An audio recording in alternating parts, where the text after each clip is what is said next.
नमस्कार, स्वागत है आप सभी का। आप देख रहे हैं द वर्ल्ड टुनाइट। मैं हूं आपके साथ आशुतोष चतुर्वेदी और बुलेटिन में आज आपको दिखाएंगे मुंबई हमलों के मास्टरमाइंड को लेकर यूएन ने भारत की मदद का वादा किया है। जानेंगे पाकिस्तान क्यों आतंकियों को पनाह दे रहा है। मिलवाएंगे खूंखार आतंकी संगठन इस्लामिक स्टेट के नए मुखिया से और इस संगठन के क्रूर कत्लेआम की भी करेंगे बातचीत। इसके अलावा भी होंगी खबरें, लेकिन शुरुआत करते हैं दुनिया की 10 बड़ी खबरों के साथ।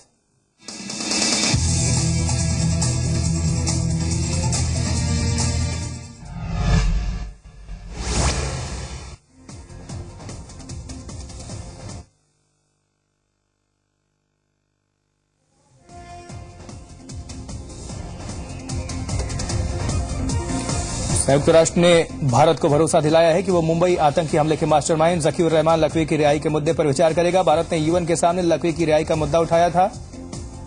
भारत ने रिहाई को अंतर्राष्ट्रीय कानूनों का उल्लंघन बताते हुए संयुक्त राष्ट्र से मामले में दखल की मांग की थी। अब संयुक्त राष्ट्र सुरक्षा परिषद की एक कमेटी ने भरोसा दिया है कि अगली बैठक में इस पर विचार होगा। ज़कीउर रहमान लखवी और उसके 6 साथियों पर मुंबई हमलों को अंजाम देने का आरोप है। लखवी को दिसंबर 2008 में पाकिस्तानी सरकार ने गिरफ्तार किया था और 9 अप्रैल को लाहौर हाई कोर्ट ने लखवी की रिहाई का आदेश दिया था। उत्तरी सीरिया के गांव में अमेरिकी नेतृत्व वाली गठबंधन सेनाओं की तरफ से किए गए हवाई हमलों में 52 लोग मारे गए हैं। ये जानकारी सीरिया में एक मानवाधिकार ऑब्जर्वेटरी संस्था ने दी है। निगरानी संस्था के हवाले से कहा गया है कि आतंकवाद रोधी गठबंधन सेना के लड़ाकू विमानों ने अलेप्पो प्रांत के उत्तर पश्चिमी सीमा पर मौजूद बीर महाली गांव पर हमले किए। ब्रिटेन की इस निगरानी संस्था के मुताबिक मरने वालों में 7 बच्चे और 9 महिलाएं भी शामिल हैं।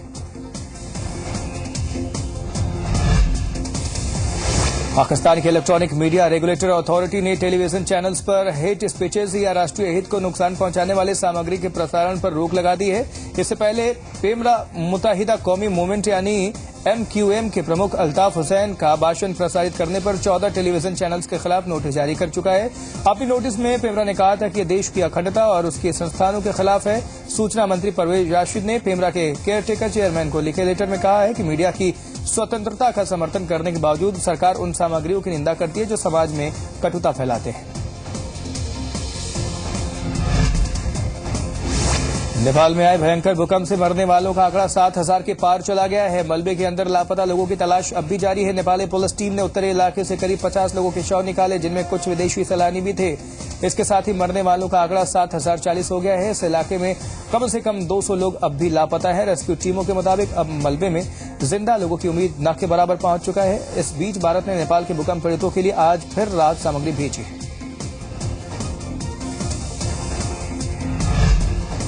पड़ोसी देश में प्राकृतिक आपदा के बाद वहां तरह तरह की मुश्किलें पेश आ रही हैं। नेपाल में जिन इलाकों में भूकंप आया था, इस वक्त वहां महामारी से बचाव करना सबसे बड़ी चुनौती बन चुकी है।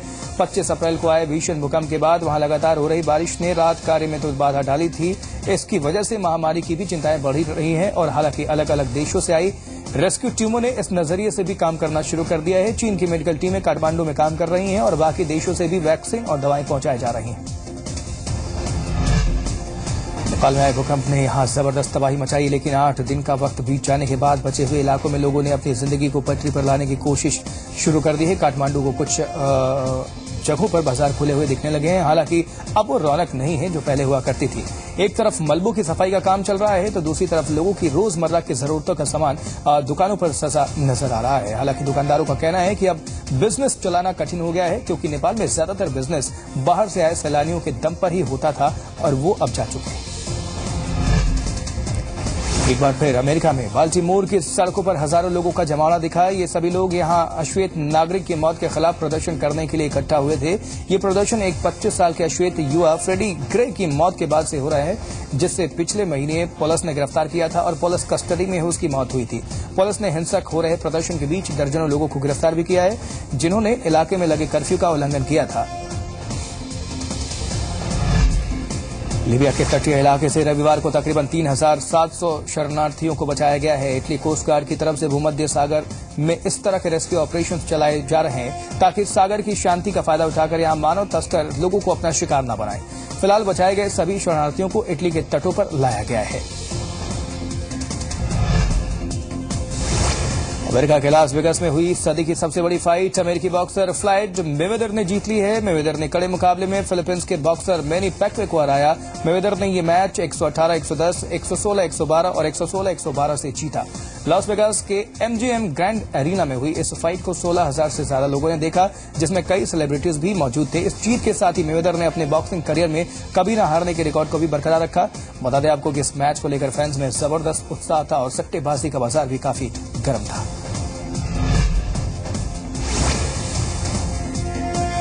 व्हाइट हाउस, पेंटागन और अमेरिका के कई जगहों में अपनी मौजूदगी दर्ज कराने के बाद अब योग ने अमेरिका के अंतिम गढ़ यानी कांग्रेस को भी जीत लिया है। प्रधानमंत्री नरेंद्र मोदी की पहल और संयुक्त राष्ट्र महासभा के समर्थन के आधार पर 21 जून को मनाए जाने वाले पहले अंतर्राष्ट्रीय योग दिवस से पहले अमेरिकी सांसदों और हिल के स्टाफ ने एक साथ मिलकर अपनी ही तरह की पहली कांग्रेशनल योगी एसोसिएशन बनाई है। भारतीय दूतावास के सहयोग से ये yoga on the hill congressional Yogi association ने भारतीय दूतावास के सहयोग से अब तक का पहला योगा ऑन द हिल नामक कार्यक्रम आयोजित किया।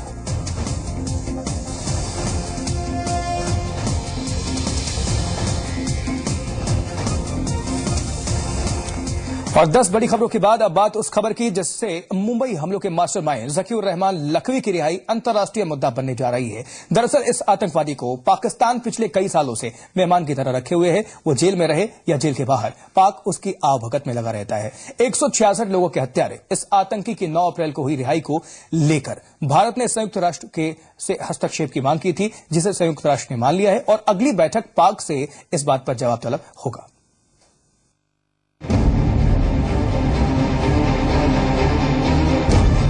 ये चेहरा भारत के लिए उस राक्षस का है जिसने एक झटके में सैकड़ों बेगुनाहों को मौत की नींद सुला दिया।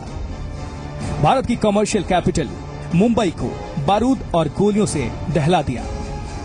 इस घटना को 7 साल बीत चुके हैं, लेकिन भारत के जख्मों से फिर से तब खून रिसने लगता है जब पड़ोसी मुल्क पाकिस्तान मानवता के इस हत्यारे की खातिरदारी करता नजर आता है। पाकिस्तान को तमाम पुख्ता सबूत भारत भेज चुका है। बावजूद इसके पाकिस्तान मानो आंख और कान बंद किए बैठा है। 166 लोगों के हत्यारे को पाकिस्तान की कोर्ट जमानत पर रिहा कर चुकी है और अब भारत ने इस मामले में संयुक्त राष्ट्र से हस्तक्षेप की गुहार लगाई है। India has registered a strong protest with the United Nations for the release of Lakhvi from the Pakistani courts, and UN intervention has been sought to ensure that Lakhvi is maintained, is sent back to jail, and justice is done to the 26/11 Mumbai riot victims, Mumbai blast victims. Bharat ने अपनी तरफ से पाकिस्तान से कई बार लखवी के मामले में बातचीत की है, लेकिन अब भारत चाहता है कि संयुक्त राष्ट्र इस मामले को पाकिस्तान के सामने उठाए, क्योंकि लखवी का छोड़ा जाना ग्लोबल बॉडी के भी नियमों का उल्लंघन है। Complaining against Lakhvi, the Pakistan terrorist who was involved in the Bombay blast, where more than 170 people were killed, including Indians and foreigners. There are solid evidences which have been provided to Pakistan, and America has also confirmed that all evidence India has provided to Pakistan are absolutely solid and he can be dealt with. But what is happening is Pakistan is not taking too much of action. भारतीय जांच एजेंसियों के मुताबिक लखवी लश्कर ए तैयबा का military chief है, जो पाकिस्तान में 2009 में पकड़ा गया था। मुंबई में हुए आतंकी नरसंहार का लखवी अकेला बचा हुआ आतंकी है और उसे ही इस हमले का मास्टरमाइंड माना गया है। भारत की विपक्षी पार्टी कांग्रेस का कहना है कि प्रधानमंत्री को खुद पाकिस्तान से इस बारे में बातचीत करनी चाहिए। देखिए, पेपर वर्क इम्पोर्टेंट है, प्रोटोकॉल का रिक्वायरमेंट के अनुसार सब कुछ इम्पोर्टेंट है, लेकिन ये बायलैटरल इश्यू है। ये प्राइम मिनिस्टर खुद इंटरवीन कर इस इश्यू को सॉर्ट आउट करना पड़ेगा। यूएन को बेचकर ये इश्यू यूएन में उठाना हो सकता है उचित है, लेकिन साथ साथ बायलैटरल डायलॉग जारी रखना जरूरी है इस विषय पर। लखवी 2009 से पाकिस्तान की जेल में बंद था, लेकिन पिछले साल 18 दिसंबर को पाकिस्तान की एंटी टेररिज्म कोर्ट ने उसे जमानत दे दी थी। जब पाक के इस कदम पर भारत समेत दुनिया के कई देशों ने ऐतराज जताया तो उसे किडनैपिंग के एक केस में फिर से पकड़ लिया गया। 9 अप्रैल को लाहौर की कोर्ट ने लखवी की रिहाई का आदेश दिया, जिस पर पश्चिमी देशों ने भी चिंता जाहिर की है। यूनाइटेड नेशंस ने भारत की इस बात पर विचार करने का आश्वासन दिया है, लेकिन अहम बात ये होगी कि इससे कितना फायदा मिलता है। ब्यूरो रिपोर्ट, जी मीडिया। तो लखवी की रिहाई भारत के लिए भले ही बड़ा मुद्दा हो, लेकिन कड़वा सच तो यह है कि इससे ना तो पाकिस्तान को कोई फर्क पड़ता है, ना ही उसके हिमायती देशों को, क्योंकि पाकिस्तान भले ही आतंक की आरामगाह हो, लेकिन उसकी भौगोलिक स्थिति तमाम देशों के लिए बेहद खास है, बेहद अहम है। ऐसे में अंतर्राष्ट्रीय स्तर पर कुछ भी कहा जाए, लेकिन अपनी लड़ाई भारत को खुद ही लड़नी होगी। आतंकवाद, आतंकवादी और आतंकवादियों का संरक्षण, ये तीनों ही चीजें पाकिस्तान के अस्तित्व के साथ जैसे जुड़ गई हैं। पाकिस्तान की धरती को आतंकियों की धरती माना जाने लगा है और इसके पुख्ता कारण भी हैं। पाकिस्तान की अफगानिस्तान से सटी सीमा हो या भारत से सटी सीमा, सीमाई इलाकों में आतंकी कैंपों का डेरा लगा रहता है और ये बात किसी से छिपी नहीं है। खासतौर से इस बात पर मुहर तब लग गई जब दुनिया का कोना कोना छान मारने के बाद अमेरिका को ओसामा बिन लादेन जैसा खूंखार आतंकी पाकिस्तान की जमीन पर मिला। आज भी पाकिस्तान में हाफिज सईद और जकीउर रहमान लखवी जैसे आतंकी खुलेआम घूम रहे हैं और ये बात अंतर्राष्ट्रीय बिरादरी को भी अच्छी तरह से मालूम है। किसने इसको फंड किया उसको छोड़ने के लिए और किसने इसकी मदद की, और इसको आप गौर से देखें तो उन्होंने बोला है कि हम जो नेक्स्ट मीटिंग होगी हमारे सिक्योरिटी काउंसिल, तो उसमें कंसिडर करेंगे कि कैसे ही हुआ और क्यों, क्या होना चाहिए। तो यूएनओ अपनी कार्रवाई पूरी कर रहा है, हमने भी अपनी कार्रवाई पूरी कर दी। लश्कर तैयबा अंतर्राष्ट्रीय स्तर पर बैन संगठन है, जबकि हाफिज सईद और लखवी इंटरपोल की लिस्ट में शामिल हैं। फिर भी पाकिस्तान इन आतंकियों को अपने देश में पनाह देकर बैठा है। देखिए, हाफिज सईद और लखवी और जो भी हैं, ये सब पाकिस्तान की आर्मी के पुर्जे हैं। और जो अटैक हुआ है वो कोई एक आदमी ने नहीं किया है, वो पाकिस्तान ने अटैक किया है। तो वो तो आप पाकिस्तान को तो आप समझ जाइए कि वो कुछ नहीं करेगा। पाकिस्तान न सिर्फ उन्हें पनाह दे रहा है, बल्कि लखवी को पाकिस्तान की तरफ से सुरक्षा भी मिली है। यहाँ तक कि जब वो जेल में था तब भी पाकिस्तानी सरकार की तरफ से उसे विशेष सुविधाएं मुहैया करवाई गई थीं और वो जेल को ही आतंकी कंट्रोल रूम बनाकर रखता था। अपने देश में भी आतंक का इतना घिनौना रूप देखने के बाद पाकिस्तान ने इस खतरनाक खेल को बंद नहीं किया और पेशावर हत्याकांड के 2 दिन बाद ही लखवी को जमानत दे दी गई। भले ही दुनिया के ज्यादातर देशों में पाक की आलोचना हुई हो, लेकिन वो अपने रटे रटाए जवाब ही देता रहा, क्योंकि उसे भी पता है कि मामला भारत का है और इस पर दुनिया अपनी लॉबिंग नहीं करेगी। और उसकी जो अफगानिस्तान के और सेंट्रल एशिया के मुताबिक और ईरान के पास उसके बॉर्डर्स हैं, वो इंडिया के, ये बहुत इम्पोर्टेंट है। तो उसको अगर यूएसए कहता है कि हम उसको अबैंडन कर देंगे तो पूरे इस्लामिक और टेररिस्ट कंट्री बन जाएगा। दूसरी बात की उसकी मदद करने के लिए सऊदी अरेबिया, चाइना तमाम मौजूद हैं, तो सैंक्शन इतने आसान नहीं होंगे, कोई इफेक्टिव नहीं होंगे। तीसरी बात यह आपको सोच लेना चाहिए कि आपका जो मुश्किलें हैं वो तीसरे कंट्री हेल्प करने नहीं आ रहे हैं। तो इंडिया का खुद फर्ज है कि अपने जो दुश्मन है उनको खुद ताके और खुद मारे। गुड एंड बैड टेररिज्म के पहाड़े रटने वाला पाकिस्तान अपनी जमीन से आतंकवाद को आतंकवाद समझकर खत्म नहीं कर सकता, क्योंकि उसके लिए भारत में अशांति फैलाने वाले आतंकी जरूरी हैं और आंतरिक अशांति फैलाने वाले आतंकी गैर जरूरी। ब्यूरो रिपोर्ट, जी मीडिया। और अब बुलेटिन में बात करेंगे अमेरिका में हुई एक और भारतीय महिला की हत्या की। ये पिछले कुछ ही महीनों में हुई 5वीं हत्या है और अमेरिका हर महीने अपनी रिपोर्ट में हमें ही धर्म निरपेक्षता और धार्मिक हिंसा की बात समझाता रहता है, जबकि उसके अपने घर में अश्वेतों को लेकर दंगे हो रहे हैं और भारतीयों की खुलेआम हत्या हो रही है और अमेरिका चुप है।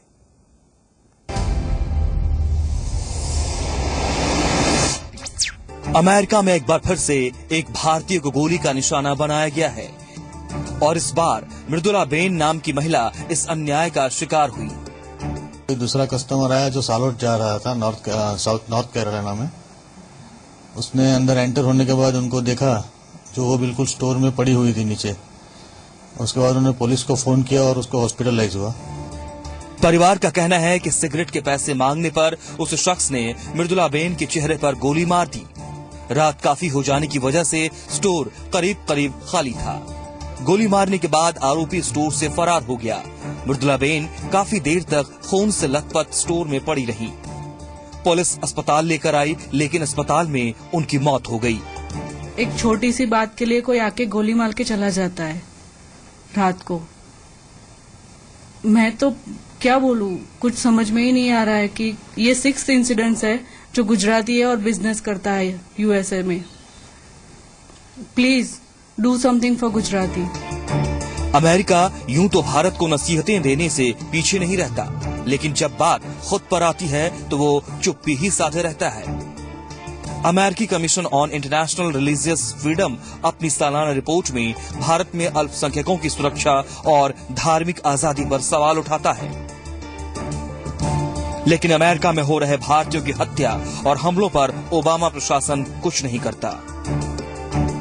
अमेरिका में मृदुलाबेन पटेल की ये हत्या इस साल की 5वीं घटना है।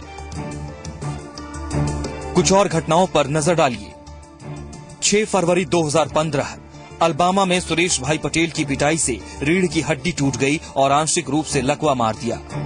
17 फरवरी 2015 न्यू जर्सी में 28 साल के अमित पटेल की गोली मारकर हत्या। 8 मार्च 2015 अमेरिका के सैन फ्रांसिस्को में मेडिकल स्टूडेंट रणधीर कौर की अपार्टमेंट में लाश मिली। 7 अप्रैल 2015 अमेरिका के न्यू हेवन शहर में 39 साल के संजय पटेल और इलिनॉइस के पेओरिया में 35 साल के राजेश माधला की हत्या। मृदुलाबेन का परिवार ओबामा से इंसाफ की मांग कर रहा है। परिवार का कहना है कि बराक ओबामा भारतीयों की सुरक्षा के लिए कुछ कदम क्यों नहीं उठा रहे हैं। एक के बाद एक भारतीयों पर जानलेवा हमले क्यों हो रहे हैं। अमेरिकी पुलिस भारतीयों पर हमले को नस्लीय भेदभाव या फिर लूटपाट की वारदात बताकर मामले से पल्ला झाड़ लेती है। परिवार का कहना है कि दुनिया का सबसे ताकतवर देश है अमेरिका। चप्पे चप्पे पर सीसीटीवी कैमरे लगे होते हैं, बावजूद इसके हत्यारे पुलिस की पकड़ से बाहर क्यों हैं? Please do something for Gujarati and justice. We want justice. Mridulaben का परिवार प्रधानमंत्री मोदी से भी मदद की गुहार लगा रहा है। परिवार का कहना है कि प्रधानमंत्री मोदी के आने के बाद से भारत और अमेरिका के रिश्तों में खासी मजबूती आई है, लेकिन भारतीयों की सुरक्षा को लेकर अमेरिका कोई गंभीर कदम नहीं उठाता है। ब्यूरो रिपोर्ट, जी मीडिया।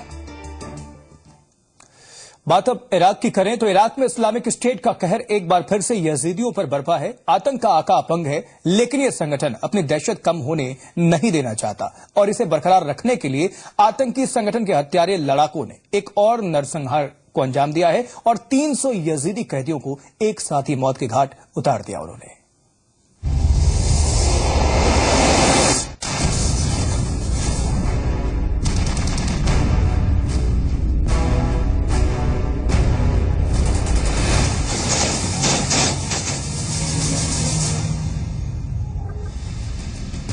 इस्लामिक स्टेट का कहर, 300 यजीदियों का नरसंहार, मौत की घाटी बना तल अफार। इस्लामिक स्टेट का एक और कुकृत्य सामने आया है। इस बार इस्लामिक स्टेट ने मोसुल से सटे तल अफार नाम के इलाके को खून से रंग दिया। इराक और सीरिया में सक्रिय इस खूंखार संगठन के हत्यारों ने 300 यजीदी कैदियों की सामूहिक हत्या कर दी है। यजीदी प्रोग्रेस पार्टी के हवाले से यह खबर कई ब्रिटिश अखबारों ने छापी है। यजीदी प्रोग्रेस पार्टी ने बयान जारी करके कहा है कि तल अफार में 300 बेगुनाह यजीदियों को मौत की ठंडी नींद सुला दी गई। ये इलाका मोसुल से 56 किलोमीटर की दूरी पर मौजूद है। इराकी राष्ट्रपति अल नुजाफी ने इस घटना को बर्बरतापूर्ण करार दिया है। कुर्दिश आउटलेट शफाक न्यूज ने भी इस नरसंहार की खबर जारी की है। पिछले दिनों इराक में इस्लामिक स्टेट के कब्जे वाले कई इलाकों को इराकी और कुर्दिश सेनाओं के संयुक्त अभियान के जरिए इस्लामिक स्टेट से छीना जा चुका है, जिसके बाद उन्होंने मोसुल में ऐसी घिनौनी घटना को अंजाम दिया। यजीदी प्रोग्रेस पार्टी ने सरकार से अपील की है कि यहाँ सेना के दखल की जरूरत है ताकि इस्लामिक स्टेट की कैद में बचे यजीदियों को निकाला जा सके, क्योंकि उनके साथ होने वाला सुलूक अब किसी से छुपा नहीं है। संयुक्त राष्ट्र के मुताबिक लगभग 50,000 यजीदी इस्लामिक स्टेट के कब्जे में हैं। इनमें से करीब आधी संख्या बच्चों की है। लड़ाई के दौरान सिंजर के पहाड़ियों से ये गुमशुदा हो गए थे और माना जा रहा है कि वो आईएस के कब्जे में हैं। इस्लामिक स्टेट ने 1 महीने के अंदर यजीदी कैदियों को छोड़ने की बात कही थी, लेकिन बाद में वो इसके लिए $30,000 फिरौती मांग रहे हैं। इस्लामिक स्टेट एक कट्टरपंथी संगठन है जो जिहाद के नाम पर ये खूनी खेल खेल रहा है। इराक में रहने वाले यजीदियों से वो खास तौर पर बुरा बर्ताव करता है, क्योंकि ये प्राचीन जरथुष्ट्र धर्म को मानने वाले हैं। जब ये इस्लाम कबूल करने से इनकार करते हैं तो पुरुषों की जान ले ली जाती है, जबकि महिलाओं को जिहाद अल निकाह यानी जिहाद के लिए जबरन निकाह में लिया जाता है। इस्लामिक स्टेट की कैद से बचकर जो भी महिलाएं या बच्चियां आई हैं, उन्होंने इस आतंकी संगठन के वैश्यपने का खुलासा किया है और ये बताया है कि जिहाद के नाम पर वो 8 साल की बच्ची और 30 साल की महिला में कोई फर्क नहीं समझते। ब्यूरो रिपोर्ट, जी मीडिया। तो इस्लामिक स्टेट का ये कुकृत्य उसके नए मुखिया के नेतृत्व में हुआ है। हमने आपको बताया था कि बागदादी की हालत अब ठीक नहीं है और ऐसे में संगठन की कमान जिस शख्स ने संभाली है, हम आपका परिचय उससे कराते हैं। रिपोर्ट देखिए। बदल गया आतंक का चेहरा। अल बगदादी के बाद अल आफरी, आतंक का भौतिक शास्त्री। आतंक का मुखिया अबू बकर अल बगदादी लाचार हो गया तो शैतानी संगठन की चिंताएं बढ़ने लगी। लेकिन इस संगठन की कमान अब जिस खूंखार आतंकी के हाथ में गई है, वो दरअसल भौतिकी यानी फिजिक्स का शिक्षक है। हालांकि इसने अपनी सारी केमिस्ट्री आतंकी गतिविधियों में ही झोंकी है। चलिए आपका तारुफ इस खतरनाक शख्स से करवाते हैं। 2006 में अल आफरी ने जिहादियों के संगठन मुजाहिदीन शूरा काउंसिल ऑफ इराक का गठन किया। अमेरिका ने उसे गिरफ्तार कर इराक की अमेरिकी जेल में रखा। इस दौरान उसने तमाम कैदियों को इस्लामिक स्टेट और जिहाद से प्रभावित किया। एक वक्त में इराक अल कायदा के मुखिया के तौर पर ये ओसामा बिन लादेन की पहली पसंद बन चुका है। आफरी का जन्म मोसूल से कुछ दूर अल खैदर शहर में हुआ। अल आफरी अल कायदा का सदस्य रह चुका है। 1998 में वो अफगानिस्तान भी गया था। वो अफगान अल कायदा के नेता अबू मुसाब अल जरकावी का वफादार भी रहा। इराकी अधिकारियों के मुताबिक आफरी शरिया संस्थाओं का प्रभारी है और काफी कट्टर है। चूंकि अल आफरी इस्लामिक स्टेट से शुरू से जुड़ा रहा, इसलिए वो इस संगठन की कमान तो संभाल सकता है, लेकिन बगदादी की तरह खलीफा बनना उसके लिए मुश्किल है, क्योंकि वो मूल रूप से तुर्क है। ब्यूरो रिपोर्ट, जी मीडिया। और अब आपको लेकर चलते हैं रूस, जहां चल रहा है टैटू फेस्टिवल। रूस के सोची में इन दिनों इंक का मेला चल रहा है और यहां दुनिया के तमाम बेहतरीन टैटू आर्टिस्ट आकर अपना हुनर दिखा रहे हैं। इसी के बहाने मौज मस्ती भी हो रही है।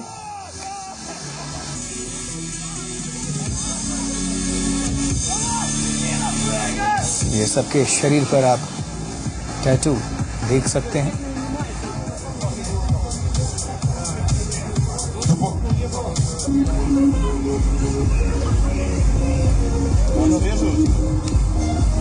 Владимир, 15 Сергей, 7 Руслан, 26 Наталья, 37 Павел, 101 Георгий. Ребят, подтягивайтесь.